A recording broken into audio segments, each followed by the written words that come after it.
Hey Dame, you played with Nick Batum to begin your NBA career. Obviously, he's a big part of their team and seems to always have an impact on the game. And we all saw the block the last time out. What is that value and effect he brings to a team? That impact that he has? I think the biggest thing that's even more obvious, him being on the Clippers and with the France team is he plays winning basketball. I think he's not going to be the guy to go out there and score a bunch of points and get a bunch of rebounds and get a bunch of assists. Um, he's just going to do some of everything, and he's going to make timely plays. He's going to compete. Uh, and like you said, he's going to have a major impact on the game. And that's what he was when I first came in the league. And as you get older, you get sharper and you find your way a little bit more. And I think that's very evident with Nico. Thanks, Dame. Next up, we'll go with Rafiq. This is Rafi with nothing but that sports talk. Damian Lillard, how you doing today? Good. How you doing, man? Doing all right. I just want to ask you, like, how does it feel to experience everything that you experienced throughout this Olympic run to the gold medal game? I mean, it's been a great experience. Obviously, we put a completely different team together this season. Some of us were coming off the playoffs and still trying to get in shape, and also trying to become a unit instead of a bunch of talented individuals. And that process was fun as well. Just getting to know guys better as teammates and spending more of our time around them. And there was some growing pains. We lost the first two games. We lost our first game here. But I think, we showed our character as a group by, just being resilient, not listening to the noise and continuing to pursue what we came here for. And now we find ourselves, right here with a chance to do it. And, I think it's made this experience that much more fun. And how much do you enjoy playing alongside guys like Kevin Durant, Bam Adebayo, and Draymond Green? It's a lot of fun. You come into these situations and, we are all the number one option, the best player on our NBA teams. And then you come here and it's like, you don't got to have a huge night. You don't got to, try to go and force things to happen and make things happen. And, it could be a different guy every night. A couple of games ago against Iran, I got it going and, hit 7 threes. And then KD gets going. And then Jason Tatum gets going. And then last night, Book gets going. And KD was still going. But you just don't got to put, much pressure on yourself to try to just go, above and beyond. It's more just like contribute to what the team needs you to do. And just do whatever needs to happen for us to win games. I think that's been the most fun thing for me because, we coming off the bubble straight into another season and then straight into this. So, we need each other. And, it's been a good feeling to be a part of a team where you're in that situation where you can just, try to do whatever to win. And it's going to be a different guy each night. Appreciate your insight. Looking forward to seeing Dame Time come into effect. Good luck at the game. Thank you. Thank you. Next up is Tim Reynolds. Dame. I realize this might be kind of a silly question for you because you play like back-to-backs in January, like they're game sevens. But does today, and even I guess the quarterfinals and the semifinals too, do they feel like closeouts? Do they feel like elimination games, game 7? Like, does it have that same energy kind of the day before? It's weird because it don't really have that feeling. I think in the NBA season, when you face an elimination, it's like, man, it's been 6 months of this grind. We've put all of our time into this, and it's like, if we don't win this game, everything that we put into this NBA season pretty much goes down the drain. And I think it's similar because an elimination game is an elimination game. You fall short of your goal. But I think here, because it hasn't been as long, it hasn't been as much time invested into it as far as like the season or the pool play. It just doesn't have that feel. Like, it still feels early. And no matter what happens, tomorrow's the end of this team's run with Pop. Well, this team's run period, but especially your time with Pop. And I know what he means to the game and what, how you guys have all spoken about him many, many times over these last 5 weeks. But is there going to be one moment or one specific thing that you take away from your time with him, whether it was something he said, something he did, big or small? Like, I guess what's your Pop takeaway from all this? My biggest takeaway is just seeing him on the daily. He's unapologetically him, whether that's him saying a random joke or him getting on guys and, yelling and challenging the team. Just him easy going. Every morning when I go into the breakfast room, he walk by, he pat me on the back, he say what's up, he asks how my kids and my family are. It's really special to have a guy who's that important to the game of basketball come into a room full of, star players, and the conversation is always about things that are bigger than just the game of basketball. He makes sure that we don't lose sight of, the most important things in life, instead of just him coming in saying, hey, only focus on winning the gold medal. This is end all be all. Don't think about nothing else. I think he almost does the opposite. Like, we got to stay focused and do what we got to do. And, what we're here for. We represent a lot of people, but his message is, so much more broad and about so many other things outside of just basketball. Thanks, Dame. Good luck tomorrow. Thank you. We'll go now to Chris Sheridan. Good morning from New York, Damian, and congratulations on making the gold medal game. It's been fun to watch. I wanted to take your temperature sort of on the what's going on with the Portland Trailblazers in the offseason. Adding Chauncey Billups as the coach and adding Cody Zeller and Tony Snell, Michael Beasley, Kenneth Faried, and Emmanuel Mudiay are on the Summer League team, and Norman Powell was re-signed, but Enes Kanter and Carmelo Anthony have left. What's kind of your level of satisfaction with what the Blazers have done in the offseason thus far? Honestly, I haven't really dove too deep into it. I've just been focusing on here. It's a lot of things that are out of my control. When you go into free agency and things like this, you never know what's going to happen. You never know where guys are going to end up and why they go there. You just try to, have conversations and convince guys to, be a part of our team. And obviously, this go round, we didn't, we wasn't able to go out there and just get, some of the guys that we would have liked. And, you go down the list and you go through the guys that you like that are out there that haven't committed to another team or that was a part of your plans in free agency, and you get the ones that that want to be a part of what you're doing. And I think that's what we did. Thank you. Again, I'll remind everybody the questions tonight are about USA basketball, the Olympic team, or the Olympics. Thank you for staying to those subjects.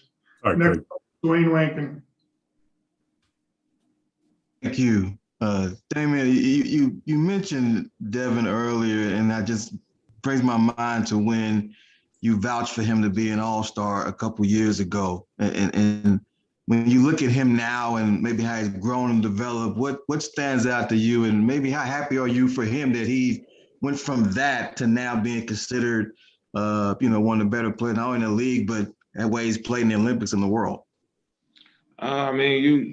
I'm really happy for him. Obviously I'm a guy that I just watch basketball. During the season, I just watch game after game after game on League Pass and things like that. So I saw a lot of him. He's, one of my favorite players to watch. And, sometimes we would even have side conversations because, they had never played in the playoffs. And I would just try to encourage him, and to try to, be something positive in his ear, because everybody on the outside is going to say y'all losing and all these things.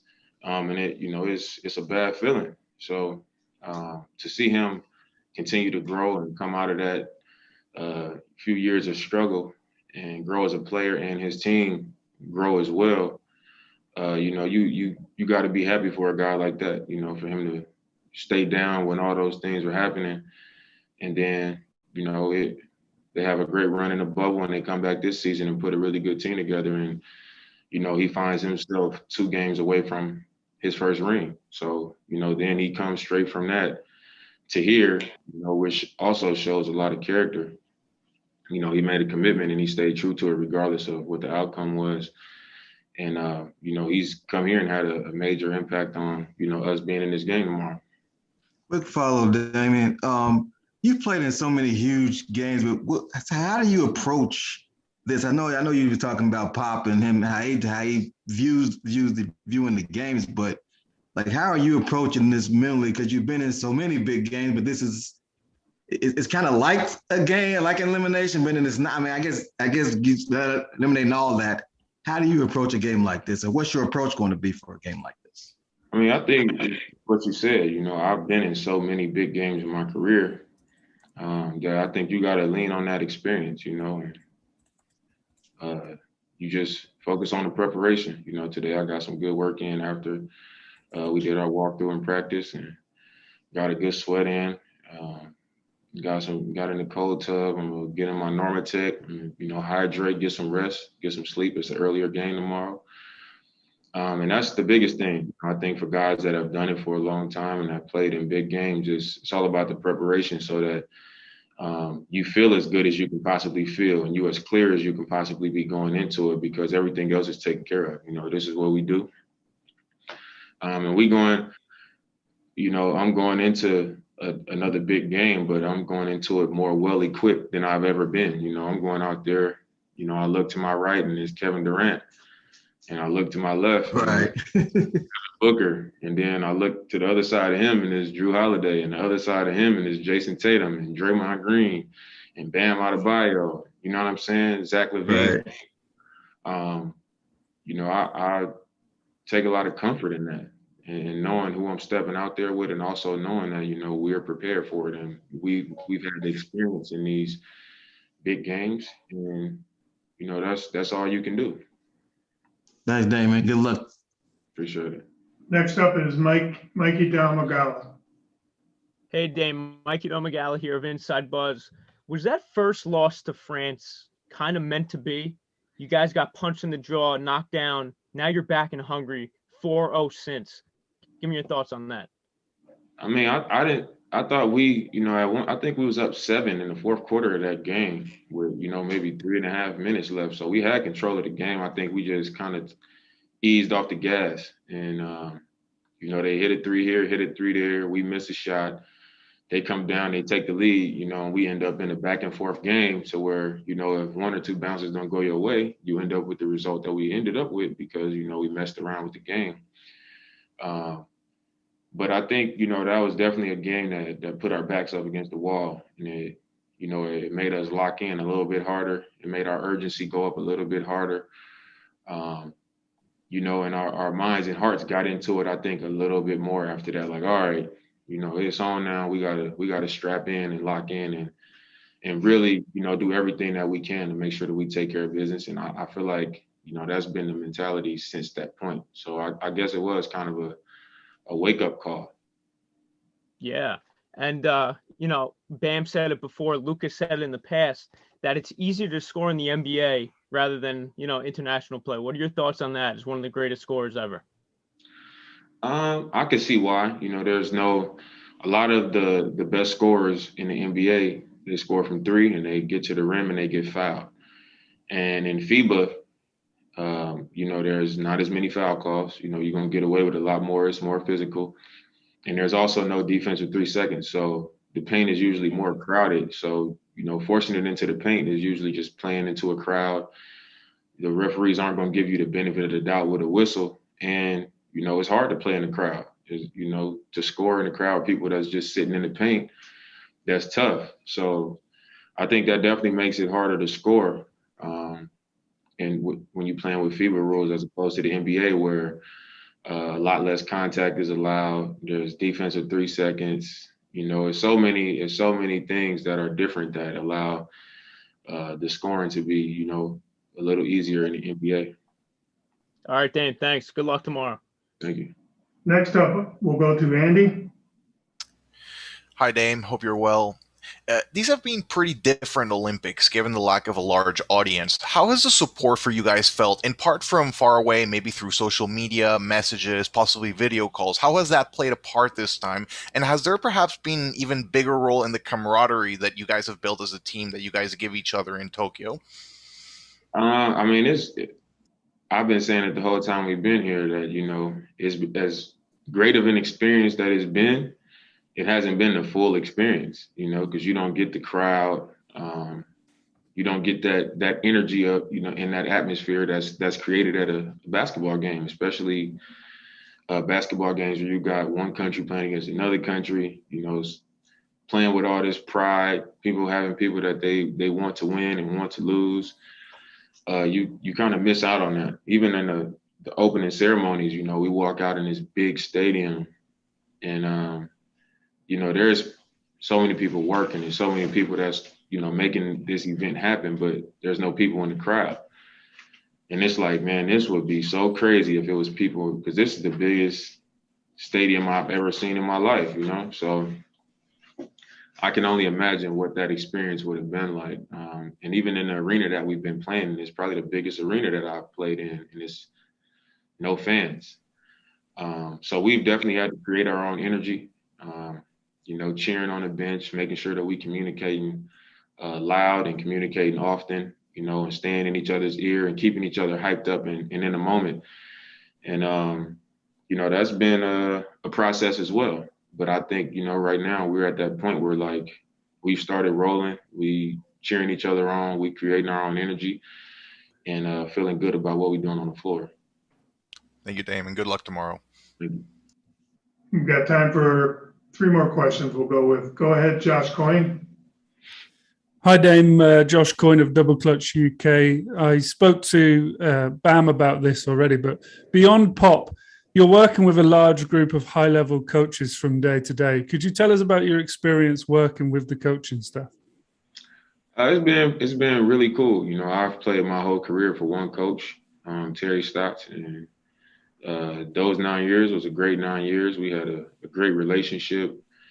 I thought we got along really well. We experienced a lot of success together, and that was a relationship that I cherished. I wanted it to last forever. That was my guy. So just being here and having a experience of being around other top level coaches like Pop, he's Pop. I don't need to go into that, but being around him and being coached by him, being around Steve Kerr, even Lloyd Pierce, who's been a head coach in the league, been around a long time. I met LP when I was 16 years old. Jay Wright, who's a Hall of Fame coach, a lot of success in Villanova and so many more, Ime Udoka. It's just been great, even side conversations with Jeff Van Gundy. I feel like I've had probably the most conversations with Jeff Van Gundy, just, in the side basket. We worked out today, me and him. But just to my point, having one coach for 9 years, I've never experienced, another coach's thoughts or how they do things or what they see and how they go about just being a coach. So to be here and to be around so many high level coaches and to see their way as opposed to what I've become accustomed to has been pretty cool. And a quick follow-up on a different subject. Are there any Olympics-related lyrics on the new album, or was the production process already finished by the time you made it to Tokyo? It was about done before I came here. It was in its finishing stages. So I mean, I didn't reference nothing, but it might be something coming from this, though. I can tell you that, and it's definitely worth looking out for. Good luck. Appreciate it. We'll do 2 more questions. Brian Colbert. Hey, Dane, what's going on, man? You spoke earlier about these huge moments that you've been in, but you're about to play for a gold medal in the Olympics in Tokyo. When do you get a chance to reflect on these moments? Is it before the game? Is it post game? Is it during the game? When do you have those moments where you're like, damn, I'm in the Olympics? I think that's part of my problem. there's a lot of things I've done in my life, where it's like it takes me so long to look back and I'm just like, damn, that actually happened, like I did that. And, I think I was in the league 5 or 6 years before I just really had a flashback, and I just thought about everything that took place the week of the draft. I had like 50 family members come out to New York. When I got my name called, I had like 50 family members up in the crowd, and I like looked up there and everybody was like losing their mind because we really, come from the neighborhood. But I was just so like, man, I made it. I got to keep working hard. I'm trying to, not be in the G League. I was just so focused on the next thing and the next step that I didn't fully appreciate it in that moment. And from that point on, I just kept moving forward. And I finally looked back and was like, man, I actually got drafted to the NBA. I actually did this. I actually did that. So like right now, I'm just going into it like it's the gold medal game. Like this is what we came here for. We got to go out here and take care of business. And then I feel like, because it's something that everybody doesn't get the opportunity to do just because you make it to the NBA. I feel like when I get home, maybe as the summer goes by and I'm holding the gold medal, I might look back like, man, you look at the Dream Team and Dream Team 2 and 3 and all that, and then the Redeem Team and so many people that like accomplished this. To have that as well, I could definitely see myself looking back like, man, you need to kind of appreciate some of the things that you've been able to experience. Thank you, Damon. Congrats on this moment, man. You deserve it. Thank you. Last question will go to Pago. Hey, how you doing, Dame? What are your thoughts about Bam's improvement throughout the Olympics, and what does it mean to you to see both the men's and women's basketball teams supporting and encouraging each other throughout the Olympics? I think Bam, from when we got here, he was on the same page that we was all on. Nobody wanted to really try to do too much.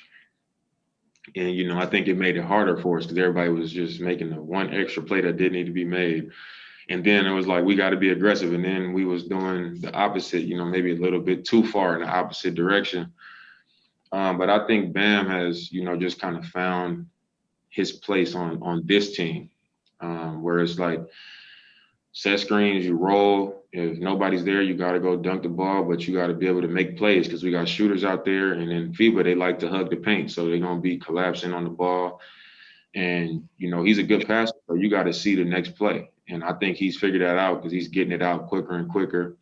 He's also realizing, how effective he can be on the glass defensively and offensively. Last game, he got us so many extra possessions, which was big in that game because we was down. And I think he's just figured out, like, not just who am I as a player, but like what player and what things can I do to be most effective on this team specifically. And he's figured it out pretty quick, so that's impressive for, a younger player, for him to be one of the younger players on the team. So I'm super, super proud of him for that. And what was the second question? What does it mean to you to see that both the men's and women's basketball team are supporting each other throughout the Olympics? It's real cool. That's been one of my favorite things about this experience and being in Tokyo, because we spend so much time around each other, just watching other games, watching other sports, playing cards, listening to music. We've been around each other a lot. We share a lounge and we up there pretty much every day together, from both teams. So us going to their games, we watch them, we come back to the hotel, everybody eat, we upstairs, chilling, and we talking about the games, we talking about our seasons and our careers and, just all these things. It's been cool to bond with the women's team and also be supporting them. So, the fact that we've both been cheering each other on and we kind of moving forward and progressing into this gold medal game, it's pretty cool.